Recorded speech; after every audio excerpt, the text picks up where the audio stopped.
वाल्मीकि कृत रामायण की राम कथा में अंगद की महत्वपूर्ण भूमिका रही है।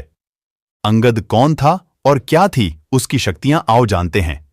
सुग्रीव के भाई बाली के पुत्र अंगद की माता का नाम तारा था, जो एक अप्सरा थीं। अंगद के पिता की शिक्षा। जब प्रभु श्री राम ने अंगद के पिता वानरराज बाली का वध कर दिया था, तो बाली ने मरते वक्त अपने पुत्र को पास बुलाकर उसे ज्ञान की 3 बातें बताई थीं। बाली ने कहा, पहली बात ध्यान रखना, देश, काल और परिस्थितियों को हमेशा समझकर कार्य करना। दूसरी बात यह कि किसके साथ कब, कहां और कैसा व्यवहार करें, इसका सही निर्णय लेना।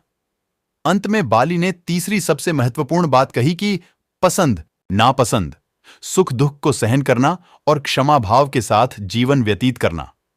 यही जीवन का सार है। बाली ने अपने पुत्र अंगद से ये बातें ध्यान रखते हुए कहा कि अब से तुम सुग्रीव के साथ रहो और हमेशा प्रभु श्री राम की शरण में रहना, वे त्रैलोक्यपति हैं। बाली के कहने पर ही अंगद ने सुग्रीव के साथ रहकर प्रभु श्री राम की सेवा की। अंगद ने प्रभु श्री राम के द्वारा सौंपे गए उत्तरदायित्व को बखूबी संभाला।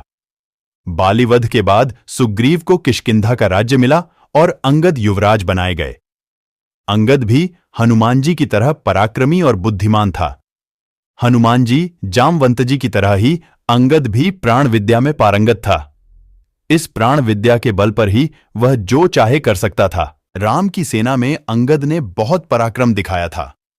सीता की खोज में वानरी सेना का नेतृत्व युवराज अंगद ने ही किया।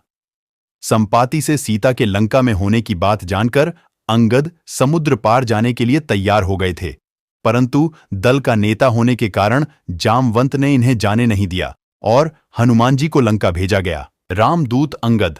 राम और रावण युद्ध के पूर्व हनुमान जी के बाद भगवान श्री राम ने अंतिम वक्त पर अंगद को अपना दूत बनाकर लंका भेजा था, ताकि सुलह हो और युद्ध टाला जा सके। अंगद ने वहां पहुंचकर रावण को शिक्षा दी, जौ अस करों तदपि न बढ़ाई, मुए ही बधें नहीं कछु मनुसाई, कौल काम्बस कृपिण बिमूढ़ा, अति दरिद्र अजसी अति बूढ़ा, सदा रोग बस संतत क्रोधी। विष्णु विमुख श्रुति संत विरोधी, तनु पोषक निंदक, अघ खाणी जीवत्सव, सम 14 प्राणी, गोस्वामी तुलसीदास कृत महाकाव्य श्री रामचरितमानस के लंका कांड में बालीपुत्र अंगद रावण की सभा में रावण को सीख देते हुए बताते हैं कि कौन से ऐसे 14 दुर्गुण हैं जिसके होने से मनुष्य मृतक के समान माना जाता है।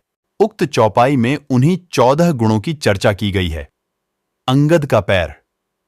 रावण ने भारी सभा में अंगद का अपमान किया तो अंगद ने भी रावण को खूब खरी खोटी सुनाई, जिसके चलते रावण आग बबूला हो गया। रावण ने कहा कि यह क्या उच्चारण कर रहा है, यह कटु उच्चारण कर रहा है, इस मूर्ख वानर को पकड़ लो। तब अंगद ने कहा कि मैं प्राण की एक क्रिया निश्चित कर रहा हूं। यदि चरित्र की उज्ज्वलता है तो मेरा यह पग है। इस पग को यदि कोई एक क्षण भी अपने स्थान से दूर कर देगा तो मैं उस समय में माता सीता को त्याग करके राम को अयोध्या ले जाऊंगा।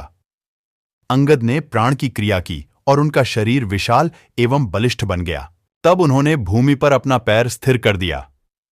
राजसभा में कोई ऐसा बलिष्ठ नहीं था जो उसके पग को एक क्षण भर भी अपनी स्थिति से दूर कर सके। अंगद का पग जब एक क्षण भर दूर नहीं हुआ तो रावण उस समय स्वतः चला, परंतु रावण के आते ही उन्होंने कहा कि यह अधिराज है। अधिराजों से पग उठवाना सुंदर नहीं है। उन्होंने अपने पग को अपनी स्थली में नियुक्त कर दिया और कहा कि हे रावण, तुम्हें मेरे चरणों को स्पर्श करना निरर्थक है। यदि तुम राम के चरणों को स्पर्श करो तो तुम्हारा कल्याण हो सकता है। रावण मौन होकर अपने स्थल पर विराजमान हो गया। अंत में क्या हुआ? लंका विजय के बाद श्री राम का अयोध्या में राज्याभिषेक हुआ। इसके बाद सभी कपिनायकों को जब विदा करके भगवान श्री राम अंगद के पास आए, तब अंगद भगवान से बोले, नाथ, मेरे पिता ने मरते समय मुझे आपके चरणों में डाला था, अब आप मेरा त्याग न करें, मुझे अपने चरणों में ही पड़ा रहने दें। यह कहकर अंगद भगवान के चरणों में गिर पड़े। भगवान राम ने उन्हें हृदय से लगाकर अपने निजी वस्त्र तथा आभूषण अंगद को पहनाए